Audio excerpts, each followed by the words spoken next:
Hello there, I'm Chicken Farmer. Welcome to my channel. Today's video will be about transitioning from World of Tanks into War Thunder, just like many of my subscribers and even myself. I've been playing World of Tanks for 10 years now and have spent an absorbent amount of money and spent an absorbent amount of time in the game as well. I, like many others, have started to realize that the game is kind of on a downward spiral and has been for quite some time, although I had hopes that they would kind of recover and start listening to the fan base and stop continuing to fall into greed. But it seems as though Wargaming are not going to try to recover their game at all, nor recover their fans. As someone that kind of grew up with World of Tanks was the starting place for my enthusiasm about tanks in general and just military combat and whatnot. I grew up in a military family, so I kind of had that baseline interest in military stuff, but a friend recommending World of Tanks to me when I was around 10 years old was kind of the true beginning of my interest in tanks and whatnot. So World of Tanks genuinely has a place in my heart as my original all-time favorite game, but as it stands now, it is far from even a game I enjoy to play. Now, I don't want to spend this whole video talking about how much I hate World of Tanks. If you want to hear me criticize World of Tanks, go watch my very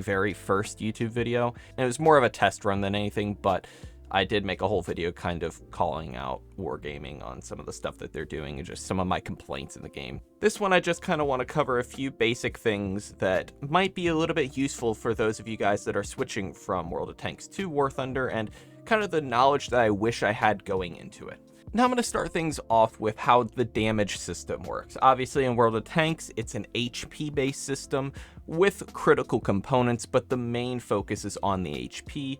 Whereas in War Thunder, there is no HP system. Fun fact, there was technically an HP system called Hull Break, which still exists in the game, but in the ship game mode. But that was replaced with Overpressure in the ground game mode. Just kind of a little fun fact for you guys there. But in War Thunder, everything is based around the critical components within your vehicle and mainly your crew members. Obviously, each tank has a different number of crew members. In War Thunder, your life and death is based off of how many crew members are left in your tank. Most vehicles can be manned with down to 2 crew members. Now, some vehicles start with 2 crew members, which definitely makes those tanks tricky to play and requires a little bit more skill and finesse, but most vehicles do include around 4 or 5. Now, something I do want to mention before I continue, I will only really be talking about Ground RB. That is the game mode I mainly play.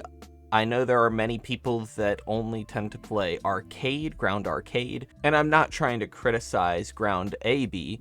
It is just a game mode I do not personally partake in, and all my videos are based around Ground RB. So with that in mind, when it comes to ammunition, now in World of Tanks you have a selection of usually 3 shells, which is a standard shell, a premium shell, or a gold shell, and high explosive. Now they're kind of vary depending on which vehicles you're using, and generally speaking the ammunition can be summed up by armor piercing composite rigid or APCR, and high explosive anti-tank or heat. And they all have varying amounts of penetration and damage based off what tank they're on. But in War Thunder, most vehicles have a very wide selection of shells, and usually you only really want to use 1 or 2. Now that obviously is dependent on what vehicle you are playing. Now in War Thunder, there are around 30 types of munitions. Now one thing that sucked up a lot of time when originally recording this video was talking about each and every different type of ammunition, so I'm not going to, but there are multiple different types. You have some that just create shrapnel on the inside of tanks, some of them explode on the inside of tanks, some of them explode on the outside of tanks, but then pushes through and goes onto the inside. There's so many different types of ammunition,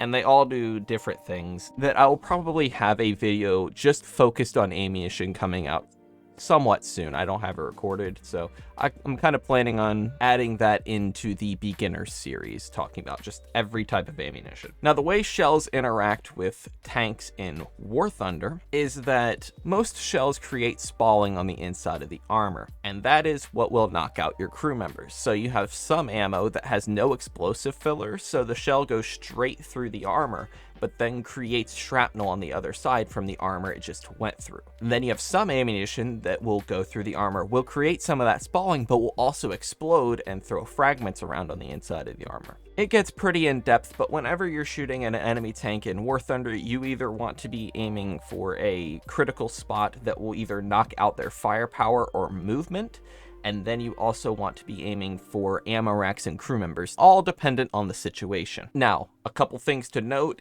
Heat and APCR act so much differently in War Thunder than they do in World of Tanks. That's one bad habit I brought over from World of Tanks is I saw APCR in War Thunder and thought, oh, cool. That should be some really good ammunition. I'm going to always get it. And I was using it for the longest time, and I was always complaining about how I was having such a hard time knocking out enemy tanks with it. And that actually ended up making me hate the game from the rip.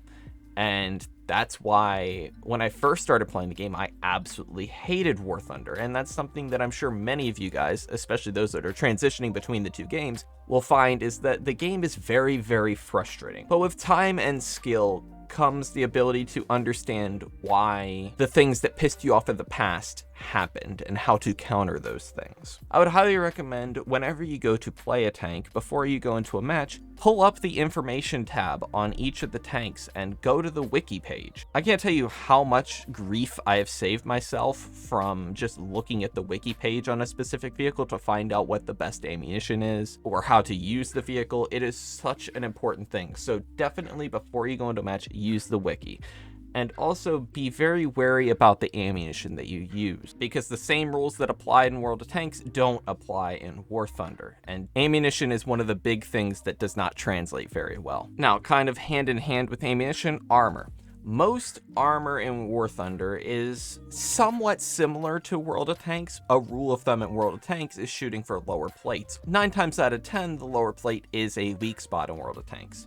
That isn't really the case in War Thunder. Usually when engaging someone in War Thunder, you want to be aiming for flat spots on their armor rather than the lower plate or cupolas. Now, one thing to note is shooting cupolas. There are some vehicles that it works on and some that it does not. World War II German tanks are a very good example of that. Tigers and Panthers usually have decently sized cupolas, which if you have a shell that has any high explosive filler that has enough penetration, you could just put it through the cupola and knock out the turret of whatever the German tank is. Now there are some outliers, but generally speaking, as a rule of thumb, there are some vehicles that the cupola is a weak spot, but there are some that it is just not worth putting a shell into. Every time you shoot an enemy tank somewhere you think that you should be able to pen and it does not, after that match, go and look at that specific tank and look at the armor layout on it and try and find its real weak spots so that you can know in the future how to knock out that specific enemy tank. That's one thing that's so basic, but I feel like a lot of people kind of miss out on doing it. Some people may see it as a waste of time, but it's something that I do personally just to widen my knowledge of all the tanks in War Thunder. Now, obviously, I can't remember all the weak spots of every single tank in War Thunder, but I can have a general idea as to where to shoot them. Now, I'm going to end this video there because I have a lot more recorded about the transition between World of Tanks into War Thunder that it's just so much to put into one video. I'd rather make multiple videos than try and combine it all into one. So expect my next video to be part 2 to this same video. If you have any tips for those that are making the transition between World of Tanks into War Thunder, please leave them down below. And also, before you click off this video, please take a second, hit that like button. Also, if you've enjoyed this so far, or if it's even helped you, consider subscribing. I post videos about War Thunder all the time and will be for the foreseeable future. So yeah, I think that's about it for this video. So yeah, have a chill day.